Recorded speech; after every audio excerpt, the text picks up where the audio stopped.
सुना होगा, पढ़ा होगा, देश को चलाता है कौन?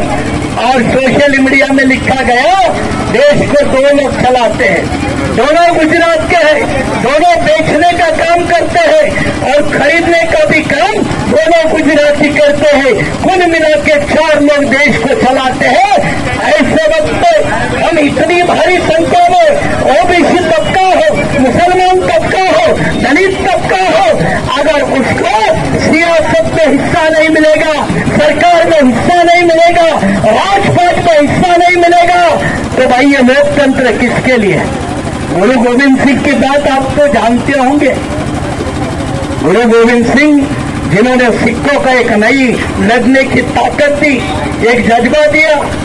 गुरु गोविंद सिंह एक फेमस उनकी कहावत है, वो कहते हैं कि दुनिया में सब कुछ मांग के मिल सकता है, मांग के सब कुछ मिलेगा, लेकिन राजपाट नहीं मिलता है, मान सम्मान नहीं मिलता है। इसलिए गुरु गोविंद सिंह ने कहा पूरे महाराष्ट्र में जो वर्तमान विधानसभा का चुनाव है, विधानसभा चुनाव में 2 दलों में चुनाव दिख रहा है, लेकिन ये 2 दलों का चुनाव नहीं है। यहाँ एक अलग समाज का भी अंग होता है और जो उपेक्षित समाज है, जिसको निगलेक्ट किया है, वो इस महाराष्ट्र का दलित है, आदिवासी है, ओबीसी है और खास करके मुस्लिम है। और ये लगभग 90% लोग हैं, 90%। ये 90% लोगों का महाराष्ट्र के शासन प्रशासन में क्या रिप्रेजेंटेशन है, ये सवाल ना महायुति आघाड़ी को पूछेगी, ना आघाड़ी महायुति को पूछेगी। और इसलिए हम अन्ना शेंडगे इनके नेतृत्व में हमने आरक्षणवादी आघाड़ी का निर्माण किया और दलित, आदिवासी, ओबीसी और माइनॉरिटी खास करके मुस्लिम समाज जो महाराष्ट्र में भी बड़ी भारी तादाद में है, उनके हक और हकूक़ की बात करने वाले उम्मीदवारों को चुनावी जंग में उतारा है ताकि वो अपने समाज के हकों की लड़ाई लड़े। कटेंगे तो कटेंगे, जब नारे लगते हैं तो इलेक्शन कमीशन कुछ एक्शन नहीं लेता है इसके ऊपर आप इलेक्शन कमीशन से बात करेंगे या उनको कुछ?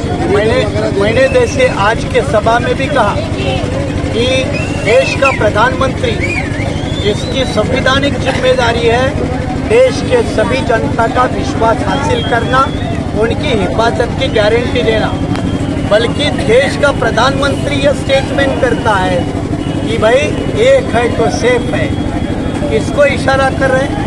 और उसी तरह उत्तर प्रदेश का कोई मुख्यमंत्री महाराष्ट्र में आकर जो छत्रपति शिवराय फुले शाह अम्बेडकर की धरती है, वहाँ आकर ये नारा देता है कि बटेंगे तो कटेंगे, तो ये मतलब देकर वो एक तरफ से सोशल पोलराइजेशन करना चाहते हैं, जिसको धर्म के आधार पर, जाति के आधार पर वोटों का बंटवारा करना, ये पीपल्स रिप्रेजेंटेशन एक्ट के मुताबिक गलत है और इसकी शिकायत हम चुनाव आयोग को भेजने वाले हैं। एक आखिरी सवाल है मेरा, 1500 रुपये जो लाडली बहन बोलकर पूरे महाराष्ट्र के महिलाओं को दिए गए महाराष्ट्र सरकार की तरफ से, अब उनकी ऐड चलाया जा रहा है, अगर ये सरकार नहीं आती है दोबारा तो वो 1500 रुपये बंद हो जाएंगे, तो आपको लगता है क्या इसके ऊपर तो सभी ने एक्शन इलेक्शन कमीशन इसको लेकर ब्लैकमेलिंग है आपके हिसाब से?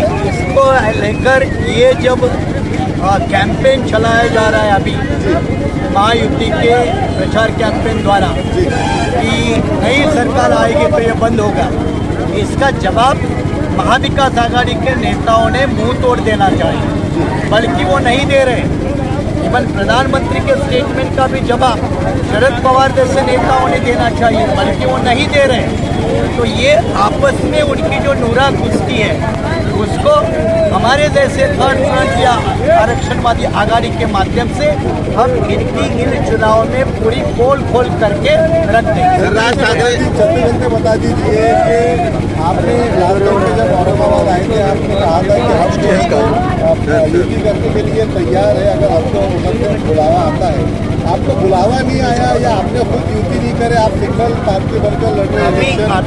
अभी जो आपने याद दिलाया मुझे, इसका कारण ये है कि अब सत्ता में 3 पार्टियां हैं और विरोध में 3 पार्टियां हैं।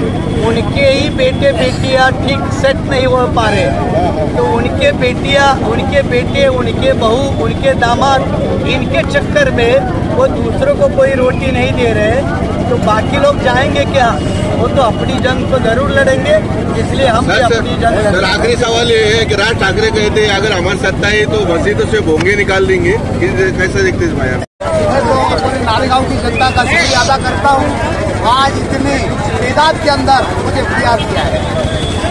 ये प्यार जो है तो मैं कभी जिंदगी में भूलूंगा नहीं, और मैं वादा करता हूँ नारेगांव की जनता के लिए कि वो काम करूँगा नारेगांव के अंदर कोई पाखंडी लोगों ने यहाँ पे नारेगांव के अंदर विकास नहीं किया। हमने कई लोगों को जो है तो 10 साल तक चैनल दिया, लेकिन नारेगांव के अंदर ये कभी उसने दौरा नहीं किया। और आज नारेगांव के अंदर सबसे पहले सभा लेते हैं तो सबसे पहले, क्योंकि इनको नारेगांव के अंदर साहिबा का डर सता रहा है।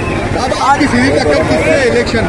देखो अल्हम्दुलिल्लाह आज देखा आपने, और कल देखना आपने जन सैलाब औरंगाबाद के अंदर वो सैलाब रहेगा कि आज वो हजारों के अंदर कई लाखों की तादाद के अंदर वहाँ पर रैली निकलने वाली है। ऐसी रैली निकलेंगी इंशाअल्लाह, इनके पैरों के नीचे की जमीन। बाबा आपको सभी का समर्थन मिल रहा है? नीतीश रानी ने बोला उसके ऊपर जो क्या आपने जो तो कुर्सी की पेटी बांध लो, मौसम बिगड़ने वाला है। किसका मौसम बिगड़ने वाला है? पहले तो आतुर साले को कह रहा हूँ, आतुर साले तू आज मेरे डर के मारे तूने आज नारेगांव के अंदर रैली निकाला है। सिर्फ डर मेरा सता रहा है, देखो कि आप साहिबपार पठान हमारी खैर रखने वाला नहीं है। आज इतनी बड़ी रैली वहाँ पे निकाला हमने, 200 लोग थे, 200 लोग नारेगांव के अंदर देखा है आपने। और किसकी सिटी बजाने वाले तुम? देखो अतुल साड़ियों की सीटी बजेंगी, इम्तियाज अली की सीटी बजेंगी, डॉक्टर खाप्पा साहब की जो तो साइकिल पंक्चर भी होगी। अब कैसी सिटी बजेंगी इनकी बताओ एक बार। देखो सीटी बजा के बता रहा हूँ।